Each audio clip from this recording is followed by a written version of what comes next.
She called the cops on me for standing on my own beach. Blue lights flashed against the waves, and the wind carried her voice across the sand, loud, entitled, certain she owned everything her eyes could see. But she didn't know the truth. The land she claimed wasn't even hers. I just stood there, holding a 1943 deed in my hand, watching her dig her own grave with every word. They thought I was just some guy fixing up an old fishing cabin. They didn't know I was a lawyer, and that I'd spent 10 years fighting people exactly like them. This time, it wasn't just a fight for property. It was a fight for truth. Before we dive into what happened next, tell me, have you ever seen someone claim what clearly isn't theirs? Drop your country or city in the comments, and if you believe truth always wins, hit that like button, because this story proves it. I'd spent years buried in legal paperwork, fighting other people's battles, zoning disputes, land grabs, HOA lawsuits, until I couldn't take the noise anymore. So when I saw the county auction listing for a half-collapsed fishing cabin at the far edge of Greystone Bay, I didn't even hesitate. It wasn't just land to me, it was silence. Freedom. A place where the sound of the sea could drown out everything the city had taken. The cabin sat on a narrow strip of sand, framed by tall pines and a weather-beaten dock that had seen better days. The structure leaned a little, like it had survived too many storms. The deed, stamped in fading ink, was older than any HOA in the county, 1943, handwritten, still carrying the seal of a long-defunct fishing company.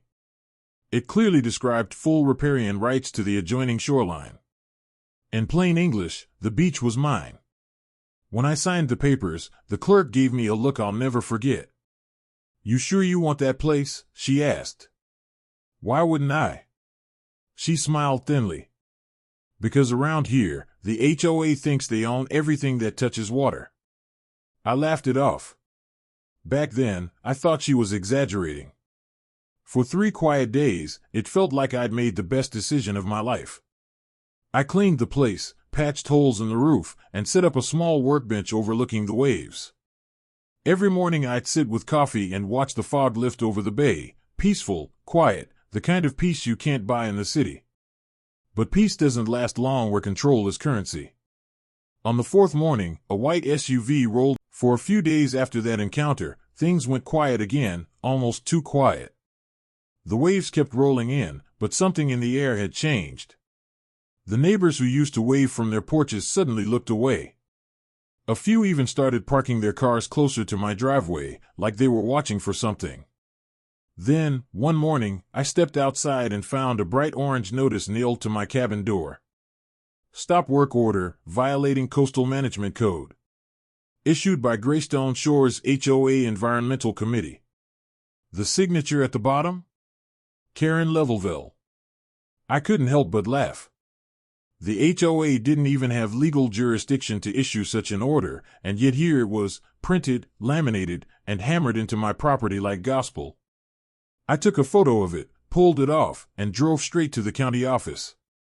The clerk at the counter looked exhausted before I even spoke. "Let me guess," I said, sliding the notice over. "Greystone Shores?" She sighed. "They've been pulling this for years. You're not the first. They try to claim land that isn't theirs, hoping most people don't have the time or money to fight back." I leaned closer. "Well, they picked the wrong guy this time." When I got home that evening, I found Karen and 2 HOA board members standing near my dock, taking pictures and scribbling on clipboards. My patience snapped. "Hey!" I called out. "You're trespassing." Karen turned slowly, that same smug half-smile on her face. "This beach is still under investigation," she said sweetly. "Until we confirm boundary rights, it's considered shared property." I stepped closer, holding the deed up like a weapon. "You can play your little power games, but this document predates your entire HOA. Try touching one more thing here, and I'll file for harassment." She didn't even flinch. "Go ahead. We have lawyers too." The next morning, my contractor called. "Hey James, listen," he said nervously. "We're pulling out of the project. The HOA threatened to file an environmental complaint if we keep working there." Sorry, man, it's not worth it. By sunset, every worker was gone. Tools packed up, truck engines fading down the road. They'd managed to stop my rebuild without even touching a hammer. For the next week, it felt like living under siege. Every day, there was something new, a letter taped to my gate, an anonymous environmental complaint notice, or a mysterious car idling near the road with tinted windows and no plates. Karen and her HOA board didn't come directly anymore. They used silence as a weapon, slow, creeping pressure. Then one morning, the county inspector showed up unannounced. "Mr. Cole," he said, clipboard in hand. "We received multiple reports that your rebuild may be damaging coastal vegetation." I raised an eyebrow. "Multiple reports? From who?" He hesitated. "A group called Save Our Shores. They claim to represent community residents." I almost laughed. "Let me guess, founded last week?" He smiled weakly. "Something like that." I showed him the footage, empty beaches, untouched dunes, and every regulation followed to the letter. Within minutes, he realized the truth. "I'm sorry, sir. You're in compliance. I'll close the case." But I could tell he was nervous, because someone powerful had clearly pushed him to come. That night, I started digging. The group Save Our Shores had exactly one registered member, Karen Levelville, and 2 officers who were also listed as HOA board members. A fake environmental committee, created just to attack me. But the worst part came 2 days later. I walked into my cabin and immediately knew something was off. The back door latch was broken, and one of my storage boxes was open. I checked the hidden camera in the living room. What I saw made my hands clench. The man in the black hoodie, the same one from before, had come inside.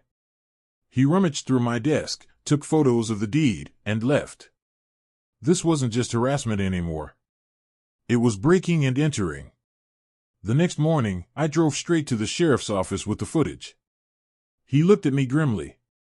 "This is serious, James." "You're pressing charges?"